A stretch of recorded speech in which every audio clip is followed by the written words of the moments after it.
نعرہ لگاتے ہیں ہم اہل سنت، تاج شریعت، تاج شریعت۔ نواں حصہ، سبق نمبر 6، فضائل حرمین طیبین یعنی مکہ معظمہ و مدینہ منورہ۔ مکہ معظمہ اور کعبۃ اللہ کے فضائل بیان کریں۔ مکہ معظمہ اس انسانی ترقی کے تمام مدارج یعنی درجوں اور مراتب یعنی مرتبوں کی ایک مرتب تاریخ ہے۔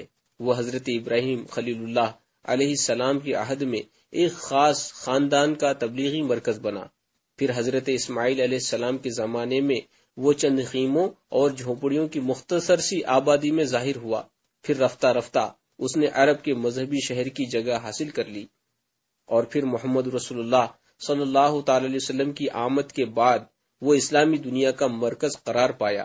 قرآن کریم کا ارشاد گرامی ہے کہ تمام حرم یعنی مکہ معظمہ کے ارد گرد میلوں تک پھیلا ہوا زمین کا رقبہ روئے زمین پر موجود تمام مسلمانوں کے لیے مرجع و مامن بنا دیا گیا ہے۔ عام زائرین کا جو تانتا کعبۃ اللہ کی زیارت اور عمرہ کے سال کے ہر موسم، ہر فصل، ہر زمانے میں لگا رہتا ہے، اس سے قطع نظر تصور میں نقشہ ان لاکھوں مسلمانوں کا جمع ہے جو صرف حج کے موقع پر کھینچے چلے آتے ہیں، صرف حجاز یا ملک عرب ہی کے ہر حصے سے نہیں بلکہ روئے زمین کے ہر خطے، ہر علاقے، ہر ملک سے۔ اور پھر یہ بھی ذہن میں رکھ لیں کہ یہ سلسلہ 10-20 سال سے نہیں بلکہ حضرت ابراہیم علیہ نبینا علیہ الصلوۃ والتسلیم کے زمانے یعنی تقریباً 4000 سال سے قائم ہے۔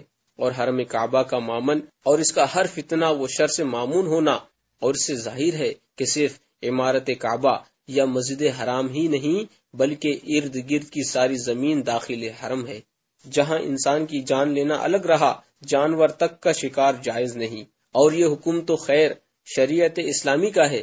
زمین حرم کا مامن و مرجع امن و امان ہونا زمانے جاہلیت یعنی زمانے قبل ظہور اسلام میں بھی مسلم رہا ہے۔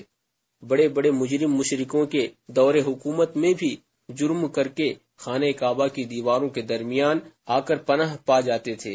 حضرت ابراہیم خلیل اللہ علیہ السلام نے خانہ کعبہ کی دیواریں اٹھاتے ہوئے جو دعائیں مانگی تھی، ان میں ایک دعا یہ تھی کہ شہر مکہ کو امن والا بنا دیا جائے۔ یہ ایک معجزہ ہے۔ امن و امان کے لحاظ سے حرم کعبہ مکہ اور اس کے مضافات کی سرزمین آپ اپنی نظیر ہے۔ نہ وہاں ڈاکے پڑتے ہیں، نہ قافلے لوٹتے ہیں، نہ لاشیں تڑپتے ہیں، بلکہ خونی بھی اگر آ کر خانہ کعبہ میں پناہ گزین ہو جائے تو اسے وہاں قتل نہیں کیا جا سکتا۔ مکے کی مقدس سرزمین اور خانہ کعبہ کا اتنا احترام مشرکین عرب نے بھی ہمیشہ ملحوظ رکھا۔ حضرت ابراہیم علیہ السلام کی دوسری دعا یہ تھی کہ مکہ والوں کو پھل پھلاری کھانے کو ملتے رہیں، اور دنیا جانتی ہے کہ مکہ ایسی جگہ واقع ہے کہ ساری زمین یا سخت ریتیلی ہے یا سخت پتھریلی، بارش بھی بہت قلیل مقدار میں ہوتی ہے، اور کاشتکاری و باغبانی کو تو کوئی جانتا ہی نہیں۔ لیکن ان سب کے باوجود جتنے تازہ تازہ پھل، میوے، ترکاریاں چاہیے شہر تک میں خرید لیجئے۔ الغرض مکہ معظمہ اور خانہ کعبہ اہل عرب کے درمیان مقدس اور ایک عبادت گاہ کی حیثیت سے بہت ہی قدیم زمانے سے چلا آ رہا ہے۔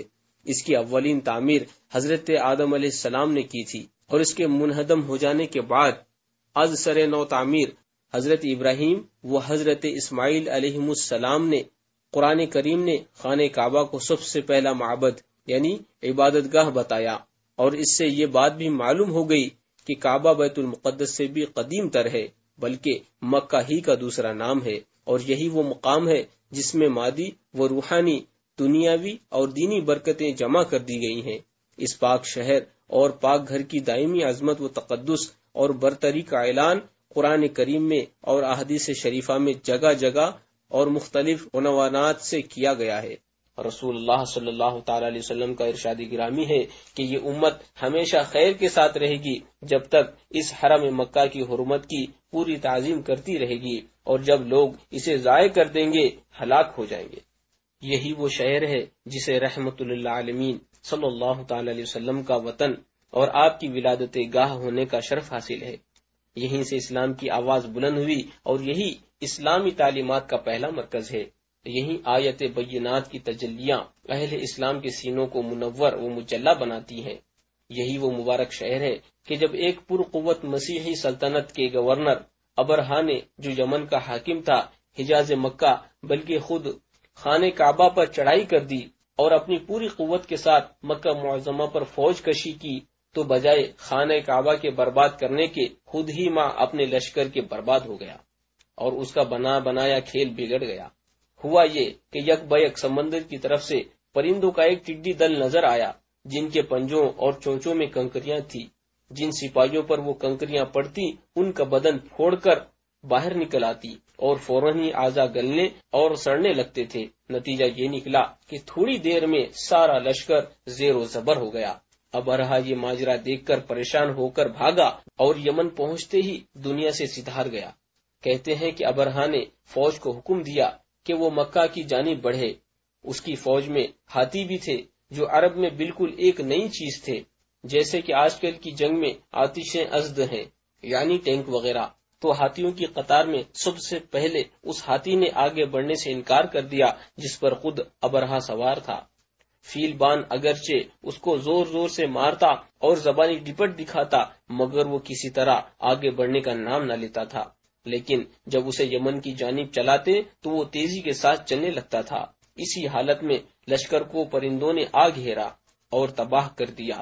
اس وقت سے خانہ کعبہ اور مکہ معظمہ کی عظمت و جلالت کی اہمیت اور بھی نمایاں ہو گئی۔ مدینہ طیبہ کو کن فضائل کی وجہ سے مقدس و منور کہا جاتا ہے؟ مدینہ طیبہ وہ پاک و مبارک شہر ہے جہاں خود حضور اقدس سرور اکرم جاند عالم صلی اللہ تعالی علیہ وسلم کی تربت اطہر اور روضہ انور ہے، جس پر کروڑوں مسلمانوں کی جانیں قربان، جس کے راستوں پر فرشتے پہرا دیتے ہیں۔ اس میں نہ دجال آئے نہ تعاون، جو تمام بستیوں پر باعتبار فضائل و برکات غالب ہے، جو لوگوں کو اس طرح پاک و صاف کرتا ہے جیسے بھٹی لوہے کے میل کو۔ جو شخص اہل مدینہ کے ساتھ فریب کرے گا ایسا گھل جائے گا جیسے نمک پانی میں گھلتا ہے۔ جو شخص اہل مدینہ کو ڈرائے گا اللہ اسے خوف میں ڈالے گا۔ جو اہل مدینہ پر ظلم کرے اور انہیں ڈرائے وہ خوف میں مبتلا ہوگا، اور اس پر اللہ اور اس کے فرشتوں اور تمام آدمیوں کی لعنت، اور اس کا نہ فرض قبول کیا جائے گا نہ نفل، جسے خود مولا کریم و جلیل نے اپنے حبیب کی ہجرت گاہ کے لیے منتخب فرمایا۔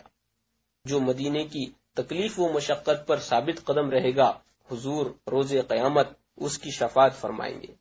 جو شخص مدینے میں مرے گا حضور صلی اللہ تعالی علیہ وسلم کی شفاعت پائے گا اور بخشا جائے گا، جس کے لیے حضور صلی اللہ تعالی علیہ وسلم نے دعائیں فرمائی کہ الہی تو ہمارے لیے ہماری کھجوروں میں برکت دے، ہمارے سا و مد یعنی 2 پیمانے میں برکت دے، ہمارے مدینے میں برکتیں اتار۔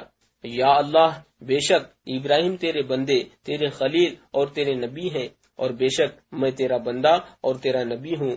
انہوں نے مکہ کے لیے تجھ سے دعا کی اور میں مدینے کے لیے تجھ سے دعا کرتا ہوں، اسی کی مثل جس کی دعا مکے کے لیے انہوں نے کی، اور اتنی ہی، اور یعنی مدینے کی برکتیں مکے سے 2 چند ہو یعنی دگنی ہو۔ یا اللہ، تو مدینے کو ہمارا محبوب بنا دے جیسے ہم کو مکہ محبوب ہے، بلکہ اس سے زیادہ، اور اس کی آب و ہوا کو ہمارے لیے درست فرما دے، اور اس کے سا و مد میں برکتیں عطا فرما، اور یہاں کے بخار کو منتقل کر کے جعفا میں بھیج دے۔ یہ دعا اس وقت فرمائی تھی جب ہجرت کر کے مدینہ طیبہ تشریف لائے، اور یہاں آب و ہوا صحابہ کرام کو ناموافق ہوئی کہ پیشتر یہاں وبائی بیماریاں بکثرت ہوتی، اسی لیے اس کا نام یثرب تھا، یعنی ناموافق آب و ہوا والی بستی۔ اب یہ یثرب نہیں بلکہ طیبہ ہے۔ روضہ انور کی زیارت کے فضائل کیا ہیں؟